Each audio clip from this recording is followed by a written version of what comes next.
الرواية دوغتان ميل والبو أن تقول دولة كركيدا يقف والبو أن لكم waxay aaminsan yihiin dunidu iyo dadka Soomaaliyeed oo dalka jooga intooda badan inuu dalku u socdo meel sax laakiin ay door taagan yihiin caqabadahaas loogama gudbi karna haddaan isdhiibin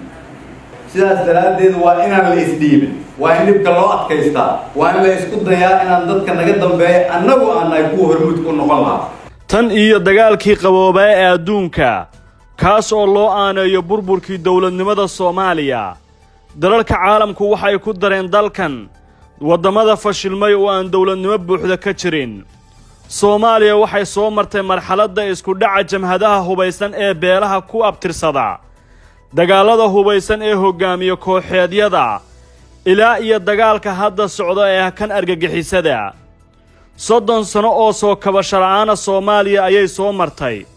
hadda waxay u muuqataa inay cagaheeda ku istaagayso waa haddii dalka iyo siyaasiyiintu ay maareeyaan damaca awoodaha adduunka ee bari iyo galbeed ee dalkan ku foogan Soomaaliya ayaa maraysa maalmo u eg dalku markii uu xornimada qaatay waxaana jira muuqaallo isu eg oo danaha Soomaalida ku riixaya in si feejigan waqtigan looga fikiro isbeddelka bariga Afrika ka socda xiriirka Carabta iyo Israa'iil muhiimadda gacanka cadmeed uu u leeyahay dunida khilaafka bariga dhexe iyo awoodaysiga Turkiga iyo danaha dhaqaale ee laga leeyahay dalka Soomaaliya ayaa ka dhigaysa in miisaan la saaro dalkan lana abuuro jawi muhiim u ah in dhammaan siyaasadaha isdiidan la maareeyo lagana faa'iideysto Soomaaliya waxay soo martay marxalad tan la mid ah sanadihii 60maadkii xilligaas ay jirtay in qayb ka mid ah Soomaaliya dalal kale gacanta loo gashay abuurisi qowmiyanimada Carabta samaysankii NATO iyo Warsaw uradii xornimadoonka ee Afrika ayaa mar kale u baahan xigmad iyo xeelad looga gudbo waqtigan iyo isdiidooyinka taagan xilligan doorashada 2021 loo madlan yahay dalkan Soomaaliya bilowgii waxa uu xiriir la yeeshay Mareykanka iyo reer galbeedka si uu uga caawiyo dhismaha ciidan iyo dawlad sal adag 4 sano oo dadaal iyo heshiisyo siyaasadeed xiriirka labada dhinac ayaa ka caaganaa iskaashi buuxa iyo isgaristaag loo fidiyo Soomaaliya siyaasadda Mareykanka ee laba wajiilanimaduna waxa ay Soomaaliya u horseeday inaysan awoodeysan tan iyo 1964 xilligaas ra'iisul wasaare Cabdirashiid Cali Sharmaake oo waqtigaasi safar kaga yimid Washington soona hungoobay ayaa toos uga dagay Moscow caasimadii Sofiyeedka iyo xaruntii awoodda bari ee Warsaw Ruushka oo ahaa dal hogaamiye awoodda bari ayuu la galay heshiisyo dhidibada loogu taagayo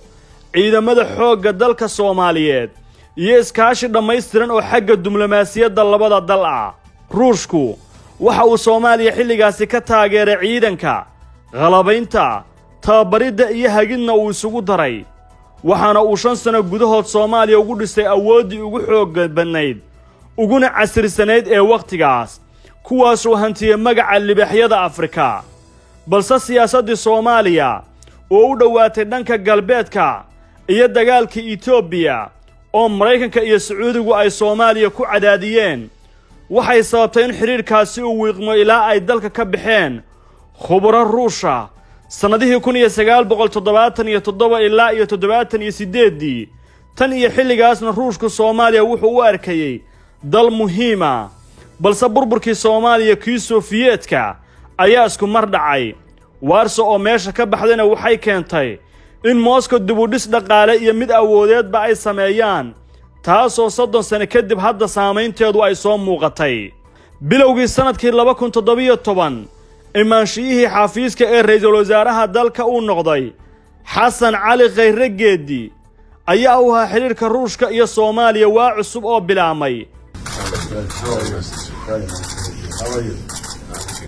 waxaana iba furtay xiriir isfaham iyo iskaashi heer hoose ku socday kaas oo loo arkay in wax badan laga qarinayo dawladaha waaweyn ee saameynta ku leh Soomaaliya bishii September ee isla sanadkaas 2017 ayuu Xasan Cali Khayre kula kulmay New York xarunta qaramada midoobay wasiirka awoodda badan ee arrimaha dibadda ee Ruushka Sergey Lavrov halkaas oo ay ku gaareen is-afgarad wada shaqayn iyo kala warqaadasho aan macluumaad badan laga haynin ilaa maanta laakiin dowladaha waaweyn ay aad u raadiyeen sidii ay u heli lahaayeen macluumaadkaas ruushku waxay xilligaas kadib soo magacaabeen safiirkooda waxayna bilaabeen taageero waxbarasho oo ay siiyaan Soomaaliya balse saameyntooda ayaa keentay in reer galbeedku si dhow Soomaaliya ula shaqeeyaan iyaga oo ka cararaya inay garabka ruushka uu maro dalkan muhiimka u ah juqraafiyan halka uu dhaco ee Soomaaliya. Our path to reform and nation building not satisfying the benchmarks and the meeting deadlines of the IMF and World Bank. But I am also here to report that after 2 years on the job, xilligaas waxay Washington bilowday in ay bangiga adduunka iyo hay'adda lacagta adduunka ee IMF-taba ku cadaadiyaan in Soomaaliya la dedejiyo qorshaha lagu magacaabo hanaanka deyn cafinta oo ay gaabis ku wadeen horay khayrana xilligaas Mareykanku waxay jeclaysteen inay ka dhigtaan saaxiib wanaagsan oo ay soo dhaweystaan ayagoo ka dhex eegaya inuu yahay siyaasi mustaqbal wanaagsan leh lana yimid ku dhac weyn oo siyaasadeed walwalka ay qabeenna waxa uu ahaa Mareykanku inuu u janjeersado xagga ruushka oo saameyn xoog leh uu ka heli karo 11 Sebtembar 2020 shalay ayay mar kale kulmeen musharax madaxweyne ahna ra'iisul wasaarihi hore Khayre iyo wasiirka arrimaha dibadda Sergey ee ruushka markan waa magaalada Moscow Khayrana waa ra'iisul wasaare hore oo aan xil hayn balse kulankooda waxaa dhadhan iyo dhamac gaara u yeelay heerka qaabilaadda iyo ka hadalka kulanka ku saabsan oo lagu baahiyay bogagga wasaaradda arrimaha dibadda ee ruushku ay ku leedahay baraha bulshada xog iyo wacaal badan lagama hayn kulankan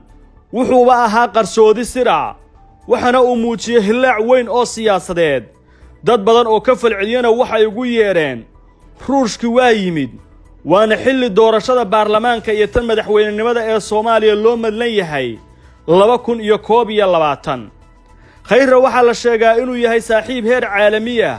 oo markasta raadiya Soomaaliya awood leh hore waxa loogu xiriirinayaa inuu xiriir wanaagsan la leeyahay reer galbeedka ilaa laga soo bilaabo kulan khaas ah oo dhex maray la taliyihii amniga qaranka ee madaxweynaha xafiiska banaynaya John Bolton oo ay adkayd in lala kulmo iyo Khayre haddana hal saac iyo dheeraad ay isku gaareen Khayre kulankaas oo ilaa maanta la rumaysan yahay inuu ahaa mid xasaasi ah xog iyo macluumaad badanna aan laga haynin hadda kulankan cusub waxa uu uga dhigan yahay Soomaaliya Khayre isagoo aan xil hayn uu kula kulmay ninka ugu awoodda badan siyaasadda arrimaha dibadda ee ruushka waa marka koobaade wuxuu mar kale tusayaa Khayre caalamka iyo reer galbeedka in Soomaalidu tahay dal la saaxiib kale oo ay la macaamili karaan si siman taageerana u raadsan karaan xilli kasta oo ay baahi u qabaan labo ruushku waa dal ku dhaqma siyaasad ku dhisan is-ixtiraam iyo wada shaqayn leh dana la isdhaafsado mana farageliyo dalalka gudahooda wuxuu si toos ah ula shaqeeyaa dawladda xukunka joogta haddii Khayre xiriirka ruushka ku guuleystay isagoo aan xil haynin ayay ka dhigan tahay in Soomaaliya ay ka gudbayso siyaasadda yeeriska iyo faragelinta ku dhisan ee reer galbeedka gaar ahaan Mareykanka oo muddo dheer ay u xirnayd Soomaaliya Khayre waxay u tahay kulankan korar miisaan siyaasadeed siyaasiyiinta mucaaradkana waxay uga dhigan tahay inay cashar ka bartaan dawladda federaalka ee Soomaaliya iyo madaxweyne Farmaajona waxay u tahay xujo siyaasadeed taas oo ay tahay in siyaasadeeda arrimaha dibadda ee dalka ay dib u eegis ku sameeyaan safarkan Khayre oo ah mid ku soo beegmay waqti xasaasi ah ayay falanqeeyaashu qabaan inuu la mid yahay kii Cabdirashiid Cali Sharmaadka ee 60maadkii uu ku tagay Moscow markii uu taageero ka soo waayay Washington